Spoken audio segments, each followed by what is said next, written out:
अस्सलाम वालेकुम, मैं अब्दुल सत्तार। आप अलग न्यूज देख रहे हैं। तारिक मतीन हमारे साथ हैं। आदिल लाजा साहब पर इल्जामात लगाए शेर अब्दुल मरवत साहब ने, ये पहली बार नहीं हुआ। और आदिल लाजा साहब ने जवाब दिया, ये भी पहली बार नहीं हुआ। और आदिल लाजा साहब का जवाब जो मुतवक्के जवाब था, ये भी पहली बार नहीं हुआ। इस पर बात करेंगे, लेकिन उससे पहले आपसे दरखास्त है कि चैनल को सब्सक्राइब करें। सब्सक्राइब करने के साथ साथ घंटी जरूर बजा दीजिए। तो आदिल लाजा साहब की जो लड़ाई और इंसान, पहले तो मुझे ये बताइए कि जब ये भी पहली बार नहीं हुआ, वो भी पहली बार नहीं हुआ, एक और चीज भी पहली बार नहीं हुई, then why are we discussing it? इसमें कुछ नया है? वो क्या है?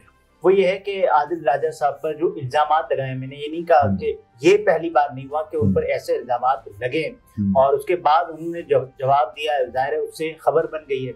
तो आदिल लाजा साहब पर इल्जामात लगाए शेर अब्दुल मरवत साहब ने। उन्होंने रफ्तार से गुफ्तगू की और उन्होंने कहा कि ये रॉन्ग नंबर है। रफ्तार से गुफ्तगू, वो तो हमेशा रफ्तार से करते हैं, लेकिन रफ्तार जो डिजिटल प्लेटफॉर्म है उससे सही।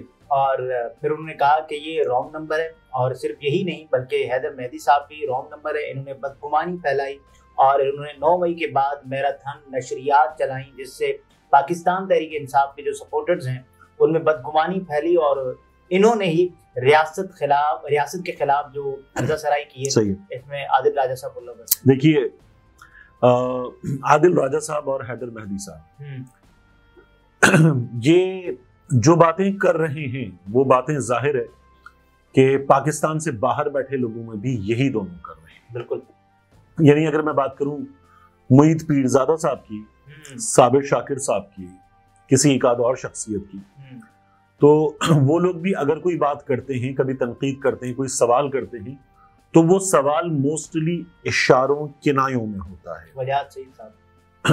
वजाहत साहब लेकिन ये जो दोनों बात करते हैं और इनके साथ साथ शाहीन सहबाई साहब जी, ये तीनों जो हैं ये तो ज्यादा आगे जाके बात करते हैं। ये लोग नाम लेकर बात करते हैं। अच्छा, नाम लेकर बात करना जो है वो काजी फैज साहब ने कहा था कि नाम लेकर किया, ठीक है। नाम लेकर बात करने वालों में हमारे यहाँ असद तूर भी मौजूद है, लेकिन पाबंद सलासिल। प्रॉब्लम ये है जो हैदर मेहदी साहब और आदिल राजा साहब ने किया है उसमें कि एक है, आप कहते हैं मेरे पास खामोश मुजाहिदीन की सोर्स है, सीनियर सहाफती ज़राए की सोर्स है। आप दोनों चूंकि उसी इदारे का हिस्सा रहे हैं तो आपके पास आप अंदर कनेक्शंस हैं, आप ये दावा करते हैं। मगर उन दावों के साथ साथ जो बातें आप शुरू कर देते हैं ना, इतने बजे ये शख्स ये करता है, इतने बजे ये शख्स ये खोल लेता है, इतने बजे ये शख्स इस कैफियत में होता है, इतने बजे ये शख्स उस कैफियत में चला जाता है, इतने बजे इस शख्स से इस शख्सियत ने आके मुलाकात की, इतनी देर की मुलाकात थी। मतलब फिर वो ख्याल आता है मुझे कि आप कहाँ थे, आप 7 समंदर पार थे या नहीं थे। आप ये जो बता रहे हैं कि इतने बजे, हाँ इतने बजे इस शख्सियत ने ये किया, इतने बजे ये किया और इतने बजे ये भी हो गया। जब थे ही वो दो, तो तीसरा कौन है? तो तीसरे ये थे। तो ये जो होता है ना, ये नई बात है इसमें, ये बड़ा हैरान कुन होता है। और जाहिर है कि हमारे यहाँ भी लोग तज्जिया भी करते हैं हालात का, हालात पर बात भी करते हैं, तनकीद भी करते हैं, ठीक है। और जो हालात हैं, देखिए बात यह है कि मैं आपसे दोबारा कहूँ, ये जो पाकिस्तान तहरीक इंसाफ के लोग गिरफ्तार होते हैं जी, गिरफ्तार होने के बाद गायब होते हैं और गायब होने के बाद जब नमूदार होते हैं तो जल शल ला के कंगी शंगी करके चंगे बच्चे बन के बैठ जाते हैं आगे कैमरों के सामने और फिर वो कहते हैं कि मैं मजम्मत करता हूँ। ठीक है, ये जो हुआ है, बार बार हुआ है, ये ऐसे तो नहीं हुआ, क्योंकि इन तमाम लोगों के केसेस में हमने क्या देखा, ये जब तक गायब थे और इनका सोशल मीडिया बोल रहा था, एक ही है हाँ इनकी हजामत एक ही जगह से हो रही है, ये जब तक गायब थे और इनका सोशल मीडिया बोल रहा था, तो ये वो जबान बोल रहे थे जो ये नमूदार होने से पहले बोल रहे थे।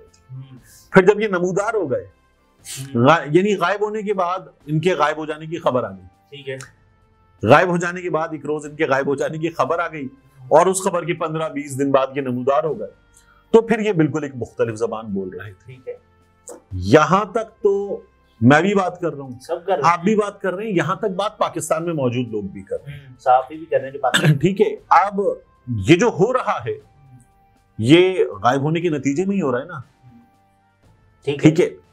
लेकिन अब उसके बाद जब आप ये बात करते हैं कि नहीं इसके पीछे ये वाली शख्सियत है, इसके पीछे ये वाला हाल है, इसके पीछे ये और ये 3 लोग हैं, इसके पीछे ये वाली मीटिंग है और ये शख्सियत इतने बजे। देखिए पाकिस्तान के मारूफी हालात तो डिस्कस होते हैं और ये भी अगर कोई भी जमात ज़ेर अताब हो तो उसके लिए कहा जाता है कि वो बड़ों को मंजूर नहीं है, तो इसीलिए शायद ये सब। देखिए एस्टैब्लिशमेंट के किरदार के हवाले से पहले भी बात हुई, ठीक है, एस्टैब्लिशमेंट के किरदार के हवाले से अब भी बात हो रही है और आइंदा भी होगी, क्योंकि अगर मुझे कोई ये बताए कि जी एस्टैब्लिशमेंट गैर सियासी हो गई तो ये बात दुरुस्त नहीं है, ये बात तो खुद वहां से मानी जा रही है।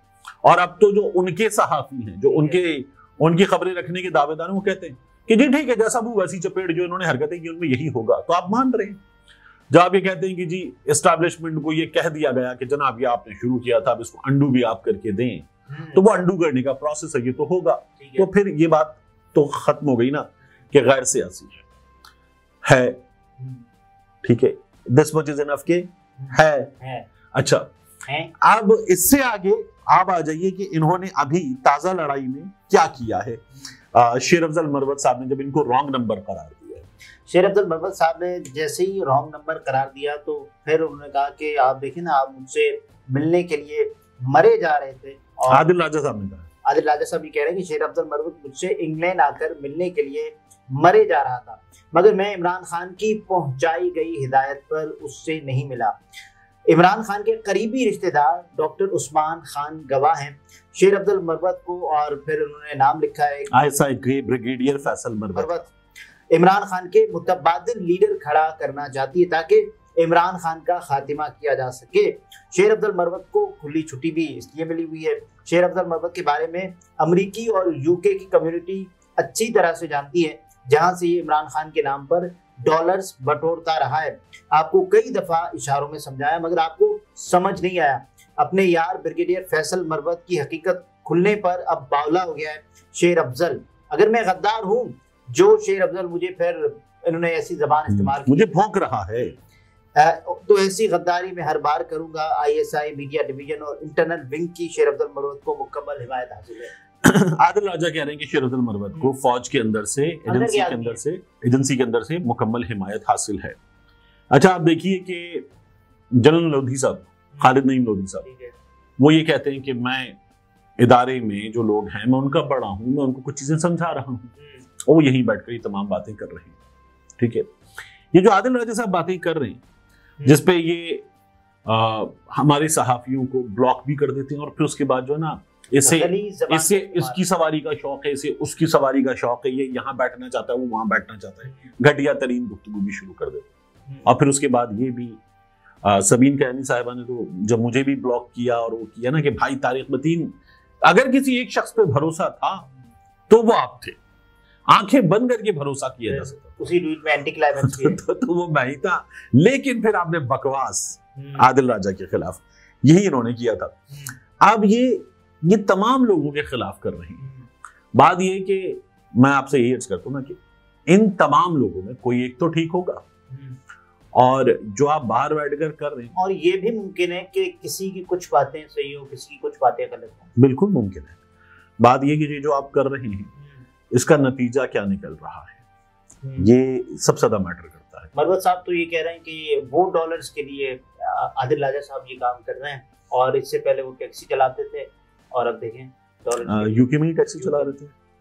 अच्छा ये जो यूके में टैक्सी चलाने वाली बात है, फिर उन्होंने ये भी इल्जाम लगाया कि ये कब्जा माफिया है, बदनाम जमाना। अच्छा ये कब्जा माफिया वाली जो बात है, ये आदिल राजा साहब का खुद अपने बारे में कहना है कि ये पिंडी में ये जमीनें खरीदते थे डीएचए के लिए और उसके लिए, और ये बीच में जमीनें खरीदने के लिए ये वो थे, आप समझ लीजिए फोकल पर्सन थे कि इनको बीच में डाला जाता था कि जमीनों की खरीदारी करवाते, मिडिल मैन थे बीच में, और इसमें इन पर कब्जा करने के इल्जाम जो है और पैसे बटोरने के इल्जाम, वो जहाँ शेर अफजल मरवत लगा रहे हैं वहाँ इदारे के अंदर से भी लगे हैं इन पर इल्जाम।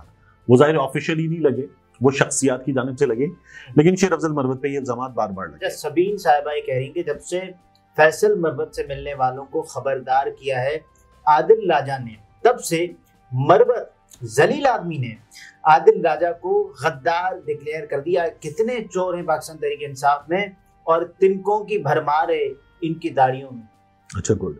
और वो कहते हैं कि जी वो यही जो ब्रिगेडियर साहब का नाम ले रहे हैं, मरवत साहब का, ये एमक्यूएम और पीटीआई को हैंडल भी कर रहे हैं, इनके चंद अफराद को, कि राब्ता मुनक़ता कर दिया जाए। अच्छा, ये जो तमाम चीजें हैं, इनका नतीजा मेरा ये ख्याल है, देखिए, क्या पाकिस्तान तहरीक इंसाफ और एस्टैब्लिशमेंट के दरमियान ताल्लुकात बेहतरीन हैं? बिल्कुल नहीं, बिल्कुल नहीं है।